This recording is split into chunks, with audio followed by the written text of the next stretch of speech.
gotta say is, what a year, what a year. Whoa. I decided now that every year's our year. Oh yeah, man, that's till we disappear. Yeah. I'm focused on the near, never what's in the rear. And I'm J Mike, and this is Making Sense of It All. Today, I have a very special guest with me. Her name is Quin. She stopped by the show. We're going to talk about a lot of topics, but primarily we're going to discuss what does it mean to be a dancer. She's going to help us make sense of what that looks like. So Quin, you happy? You ready? I am. I'm excited to be here. Good. The audition process was like? Okay, well, I'll start with Dallas Mavericks dancers because Okay. I have the most experience with that because I auditioned like 2 years in a row. So with them, it was like really high energy, a lot of fun. You start off just freestyling. So you freestyle, they make cuts, then that's when you start learning choreography. They make cuts. If you make it to the second day, you learn more choreography, and then if you make it past the second day, that's when you go to training camp, which is a week long. Fantastic.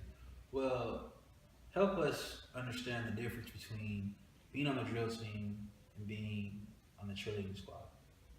I would say the main difference is cheerleading, you're doing chants, jumps, stuff like that, in high school at least. Dallas Cowboys cheerleaders, they do kicks, they do jump splits, they do turns, they do a lot of stuff that dancers do. Mm-hmm. And then Dallas Mavericks dancers, they do a lot of performance-like dances. So it's entertainment purposes, not necessarily, technique purposes. So if you can smile, keep eye contact, look happy, keep your energy up, like you'll be good. Are there any height and weight requirements? There are not necessarily any height and weight requirements, but you do have to be able to keep up with all the choreography, keep your energy up, don't lose, your stamina, and just look fierce in the uniforms, and you will be good to go. Look fierce, huh? Yeah. Okay, cool. So talk to us about the transition. You're going from being a cheerleader to being a dancer. Tell us what that's like. I would say there are a lot of things that helped me, and then there were a lot of things that hurt me as well. Like one thing that helped me is always having a smile on my face. Like that's something that I can take with me in dance and then just in the real world too, And then there are some things that you kind of have to drill, like get out of your head because it's not cheerleading anymore, it's dancing and it's different. So it hurt me and it helped me in some ways. Okay, so there's some good and some bad too. Right. Okay, fantastic, cool. I want to know, going into the audition, is there any set choreography sets that you have to memorize beforehand?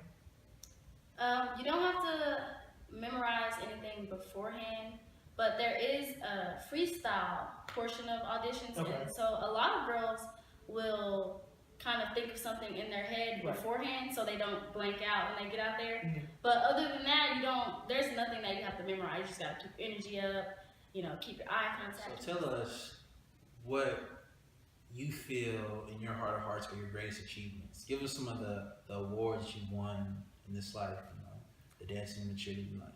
Okay. I would say my greatest achievement was going to training camp for the Dallas Mavericks dancers.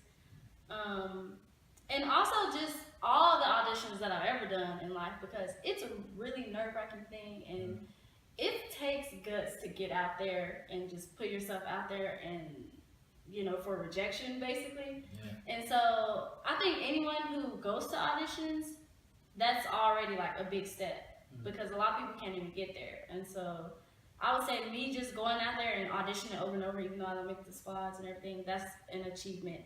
And but ultimately, I really want to make a squad one day, NBA, NFL. So when that happens, I'll be excited and I'll get y'all tickets. Turn up! Can't wait to get my dance song. What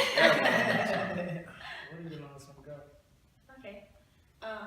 Well, one of my goals is to eventually dance for an NFL or NBA team. And then that's more of a short-term goal because I kind of want to start back auditioning after I graduate, which will be in like another year and a half.